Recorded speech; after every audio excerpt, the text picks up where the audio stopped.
Right now, Pittsburgh's best sports show is about to begin. Call us or tweet us. We've got things to talk about on the Ireland Contracting Nightly Sports Call. Good evening, everyone. Welcome inside the Fan Cave. This is the Ireland Contracting Nightly Sports Call. Bob Pompeani here at 412-575-2600. That's the number to call. Hit us up on Twitter at KDPomp, at the Pony Express. Andrew Fillipponi up at 93.7 The Fan, home in the PM team, which I'm sure was hopping today. A lot of stuff to get into, Andrew, but I'm going to start with the NFL with a rule change to the kickoff, which is really complicated to explain here on television, but it takes a page out of the XFL in an effort to get more kickoff returns and also preserve safety habits that they've tried to institute into this kickoff game, which is hard to do. But essentially, you're going to have guys at the 40 and 35-yard line or 30-yard line waiting for the ball to be kicked, waiting for it to be caught, and then they go. But the Steelers did a pretty interesting thing to try to deal with an improved return game, and that is Cordero Patterson, who we saw a lot with Atlanta. He played for Arthur Smith. He's had a long history of outstanding returns. He's older now, but they brought him in for 2 years, $6 million. You like it? I love it. They exploited it. They took advantage of this loophole now, this new rule. It didn't hurt, Bob, that Arthur Smith had Cordero Patterson in Atlanta, and he used him as more of a return guy. He had him in the backfield, wide receiver, even wildcat formation stuff. So he's familiar with Smith. He probably thinks he'll get a role in their offense somewhere as a jack-of-all-trades player. And this is great for Patterson because it elongates his career, this new rule. 22% of kickoffs are returned last year. That was an all-time low. With this XFL rule in that league, 90% of kicks were brought back.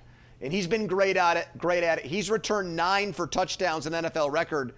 Since he came into the league, Patterson, the Steelers have 1 kickoff return by a touchdown, and that was Juju back in 2017. So I'm a big fan of it. I don't understand why Art Rooney today said there was, quote, from his side of things, no enthusiasm for this rule. Bob, you know what there's no enthusiasm for watching a game on CBS? Touchdown, commercial break, kickoff for a touchback, more commercials. And that would happen all the time. The kickoff was an opportunity for somebody like you to walk over to your pantry, get your bag of potato chips, or get your pretzels, because you knew you weren't going to miss a play. That mattered. The ball was going to get kicked off through the end zone by Justin Tucker, and the Steelers were going to start at the 25-yard line. And that happened way too much in the NFL, and they were sick of it, and so they came up with something to correct that, and I'm happy the Steelers responded as well. It's only a one-year trial situation. We'll see how it goes. We've seen these before, some of them, and they've changed at the end of that year back or changed it again. We'll see how it goes. But it is encouraging because I like to see some more action on that play, and it really does, emphasize special teams. Before, it's just there's not much special teams outside of kicking game, late in the game, place kicking and punting and field position. But as far as, really exciting plays, you didn't see too many of them. By the way, Patterson had 9 in his career, including one that went 109 yards. Penguins in action tonight, and they got a win, and they actually preserved the lead after 2 periods. I don't want to see what I've seen already all year. And I put them on the power play. I put them all over the place. You got to use this time to try to figure out at least if any of these players can help you next year. Yeah, I don't really look at Puljujarvi as a young guy because he's been a journeyman who's bounced around. But he's 25 only. Yeah, good point. Puustinen and Poulin, I definitely feel that way about. Do we need to see Jeff Carter play another game this year, Bob? My answer is no. He should not be in the lineup ever again. There's no point. His career should be done in Pittsburgh and maybe done in the NHL entirely. And they played well tonight. They actually played well for about 30 minutes in Colorado as well. So they played overall pretty good against 2 Stanley Cup contenders. And it just irks me and frustrates me because where was this at other points in the season? They've got 10 overtime and shootout losses. If you cut that in half and make it 5, Bob, they're right there in the playoff picture. They're right there. And with the 3-on-3 talent that this team has, they should have won more games when it went to shootout or overtime. So see the hair that I have here? I have it nicely coiffed up. I just want to pull it out when I hear you talk about the Penguins and, hey, yeah, they're going to go young and they're going to try things out. We shouldn't be in this position right now. I shouldn't have to hear Jake Gensel explain how things ended here and what his future plans are, because he should still be playing on a line with Sidney Crosby, and this team should be in playoff position right now. All right, we're going to take a break. 412-575-2600 is the number to call. Let us know what you think. We'll get those calls on next as we continue. This is the Ireland Contracting Nightly Sports Call right here on KDKA Plus and 93.7 The Fan. GMC Sierra tweet of the night, and this is a good one about Jarrett Jones. Baseball America says we can't wait to see Jarrett Jones in Pirate rotations. He was one of the best performing pitchers in all of spring training, and he was, and that'll happen this weekend. They start Thursday, and it's going to Mitch Keller. He'll take the opening mound against the Miami Marlins. Let's get right to the phone lines, Andrew. We got a lot of people want to talk here, beginning with our number one Cochrane Go One Better caller of the night. That's Will in McKees Rocks. Will, you are on. Go ahead. Hey, guys. How are you tonight? What's up? Oh, nothing much. Thanks for taking my call, as always. I wanted to talk Pirates rotation with you, if I could. Mm-hmm. I know that the whole Paul Skeens thing, I can kind of understand them not being up there yet. But why not Quinn Priester? He had some issues. He started well enough in spring training, but on one day where he went up and down, 6 up, 6 downs, and he then gave up a couple of walks and a grand slam in the game. I still think ultimately the fact that he's in AAA is an encouraging sign. So by no means what you see up here, Andrew, is going to be what you see maybe by the end of the month or into May. But I think Priester eventually will get a shot, and I hope he does well with it. Pirates made one mistake here with the 26-man roster to start the season. They're putting Bailey Falter in the rotation, and he's not a good pitcher. The Phillies gave up on him. I didn't see a whole lot in the way of improvement after the deal with the Pirates last year, and he knew he was pitching for a spot in spring training, and he still struggled. And he gets an opportunity because he has no options left. So it's like a last call saloon situation for him, Bob. In this very competitive division where 83 or 84 wins could be the difference here, could win it, why are we wasting our time with Bailey Falter? I want to see a guy like Priester who, he was not good either, but he's a former first-round pick. Let's see what that guy's got, or even Luis Ortiz.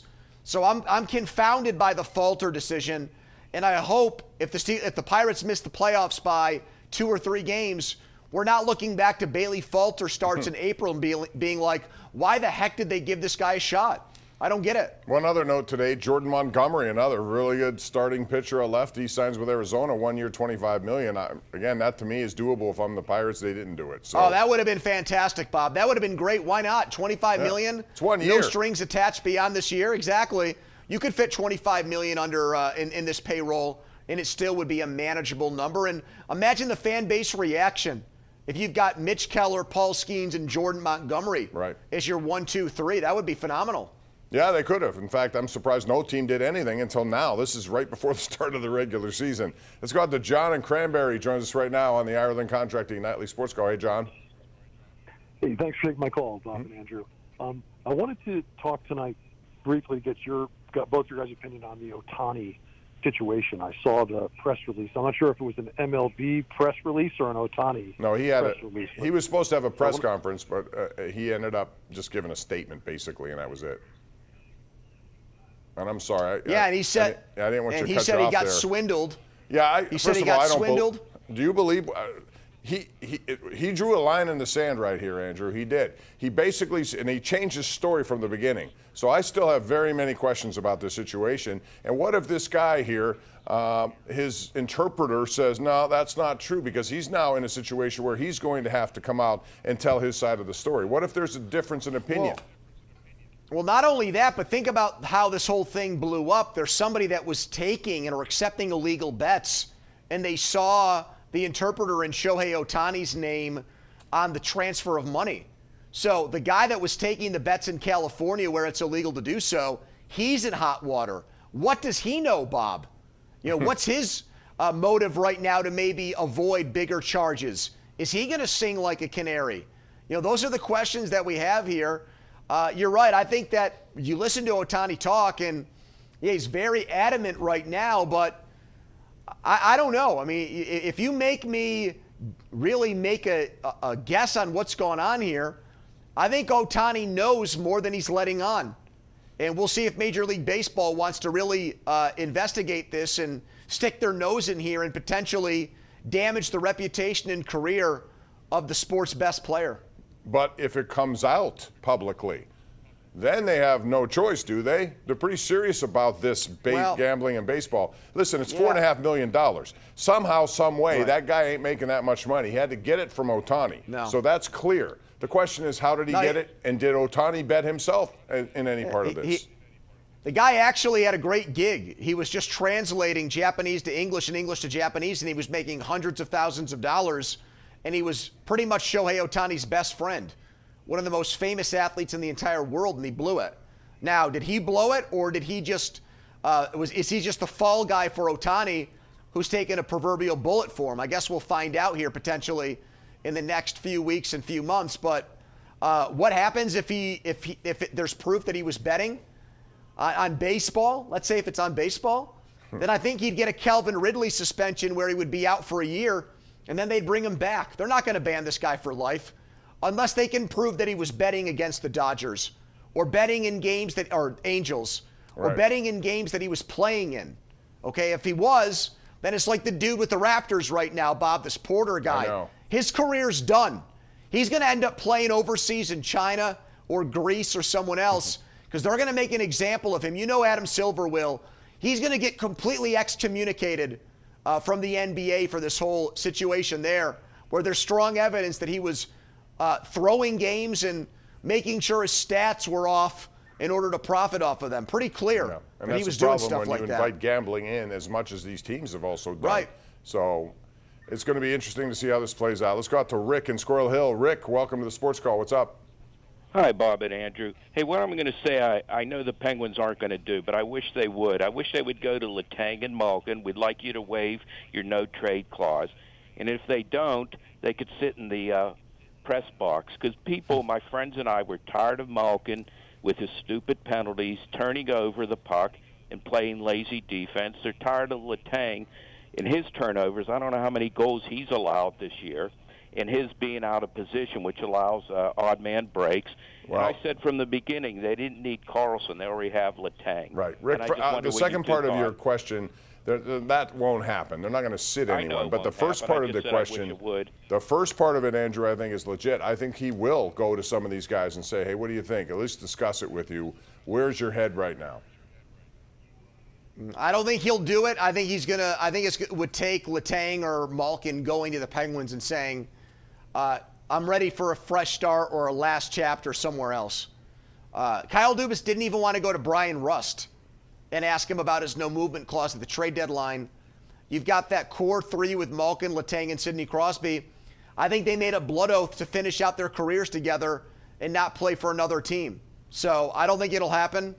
I don't think either one of those guys is so frustrated by their play this year that they want to go play somewhere else and start over.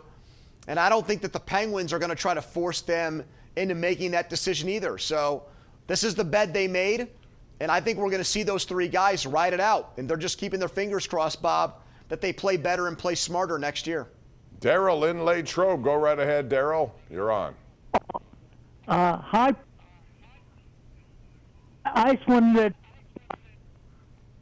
Daryl, we don't have time for that. I'm going to get a tweet here because, listen, there are a lot of you out there who want us to read tweets. It's hard to do it while we're on here live because we're talking a lot, taking phone calls, trying to look down and find him. And I'm scrolling through. Here's one.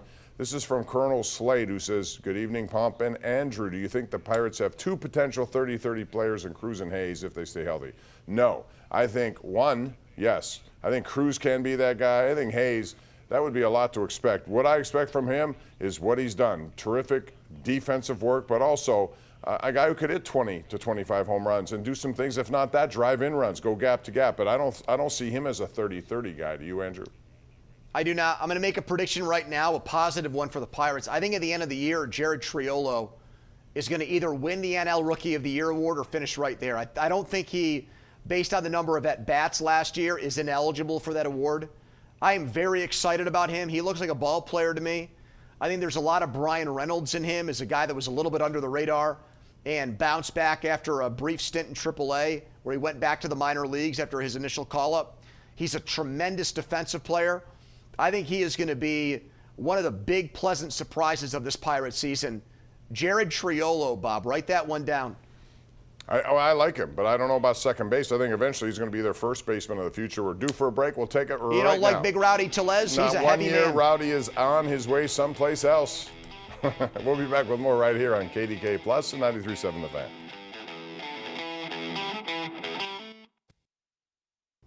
Ken Rice, what do you got cooking tonight, 11 o'clock on KDKA? Hey, Bob, we're learning new details about a deadly crash in Fayette County. Also, the latest on that bridge disaster in Baltimore. And Ray Petlin is tracking when the rain is going to end and things are going to improve. All coming up at 11, Bob. See you then. All right, Ken, thanks very much. Pony, before I go, Christmas Day is on a Wednesday. The NFL has decided to play. It's a bonanza for ratings, and it also hurts the NBA, which used to have Christmas Day to itself. Your thoughts? I love it. You know, I'm going to be assembling toys like crazy for Stella, and so that's very early. frustrating. You better get it done early. Wake Stella up if she's not. So there's going to be a nice goblet of wine while I'm watching NFL games on Christmas Day while I go through all that. So, yes, I'm very excited for those games. Provided there's not a home Steelers game, Bob, then I will get very annoyed by that. See, that's one thing I do not want to see, but I have this gut feeling that that's going to happen. I hope that's not the case. But, you know, they're trying to capitalize on that. They have a game in Brazil on Friday, the first week after the Thursday game. They're trying all sorts of things. We'll see. That means you're going to see football on like 8 straight days based on all of that. If they have Monday night. And by the way, I've do. always been Christmas Eve over Christmas. I've always been a Christmas Eve guy personally. Yeah, I agree. All right, Pony, good night. We'll see you again tomorrow night. See you, Thank Bob. you for joining us. Back here tomorrow at 10:35.